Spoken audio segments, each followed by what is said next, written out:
The Mega Man cameos in Dead Rising are well known to fans of both franchises, and there are a lot of references, from wearable costumes for the game's protagonists to advertising displays and the ever-popular Servbot heads. While most of these cameos do a great job of at least looking like the intended character, the same cannot be said for Mega Man's cameo in Dead Rising 1.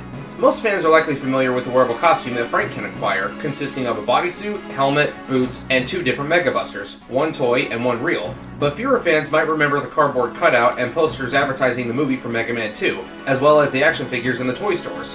What is going on here? That barely even looks like our classic blue bomber. Even the costume that Frank gets bears more resemblance to Mega Man X than the classic robot from Mega Man 2. So why did the development team take this art direction? Capcom has been doing crossover cameos for a very long time, and most of the time the characters being referenced look faithful to the original. Well, I have a theory.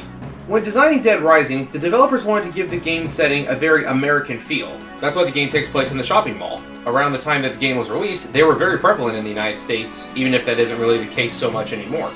So if this was meant to feel like the game takes place in America, then maybe the wonky art direction with Mega Man was a playful jab at how American publishers will often change the designs of other countries' products and characters to appeal more to the Western audience. For a specific example, look no further than Mega Man 1 and 2's North American box art. Instead of Rockman being a cute little boy robot with an arm cannon, they made Mega Man an adult with a handgun. It was changed in an attempt to make Mega Man look more like an action hero so it would appeal to the target audience more. Whether or not it succeeded at the time, I can't say. I wasn't around back then. Another on-brand example is how Ruby Spears changed design aesthetic for their Mega Man cartoon, when the original pitch had their characters look much closer to their game counterparts. Now, let's analyze the Mega Man 2 box art specifically, since the movie showing in Dead Rising is Mega Man 2 specifically. At least this looks more like an imitation of Mega Man than the previous art did. But we see that he's more buff, his neck is skin-toned, and his helmet has a visor. Now let's look at Frank's costume from Dead Rising. It looks like they took X's design from Mega Man X8 and combined it with this box art version to give us something that does look like an actual in-universe costume rather than just a character skin, if that makes any sense. Like, it's a costume that the characters in-universe could go out and buy, rather than it just being a Mega Man skin for Frank West. The helmet has a visor and round, low dome-like ear covers with a hole in the middle, similar to how the one in Mega Man 2's box art does, but also has a red light on the forehead and extra detail like X's helmet does. The legs are clearly inspired by X8, being more slim and agile looking than the previous versions of X. The Mega Man costume also has a chest plate and shoulder pads, like X does. The only things that I can't find a match for in terms of direct references are the extra detailing on the arm guards and the overall shape of the Buster.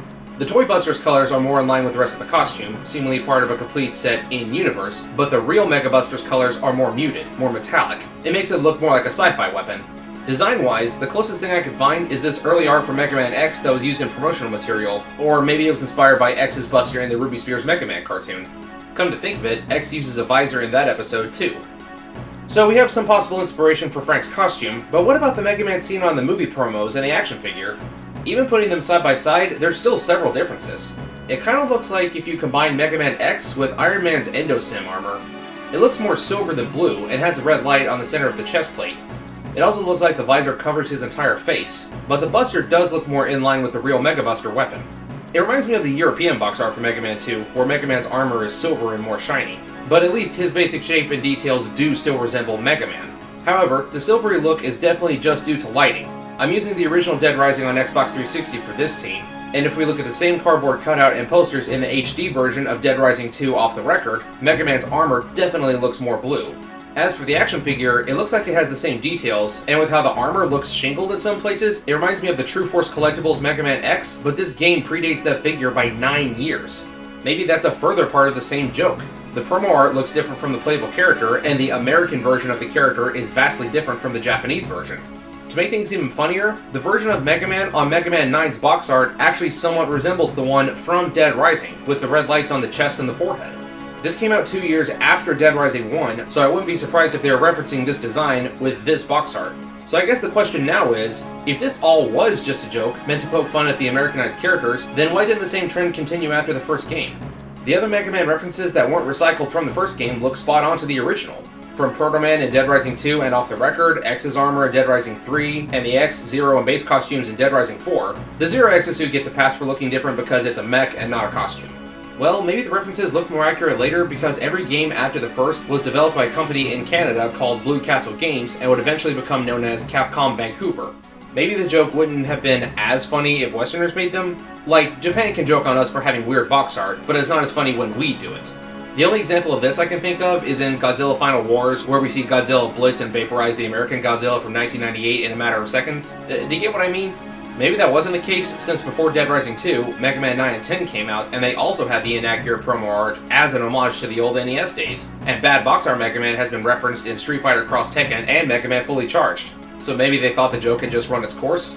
I don't know. This is all just speculation, and I may be completely off base. We won't know for sure unless we can directly ask the developers. But what do you think? Do you think Mega Man's weird design in Dead Rising 1 was a joke at how Americanized Mega Man was to Rockman?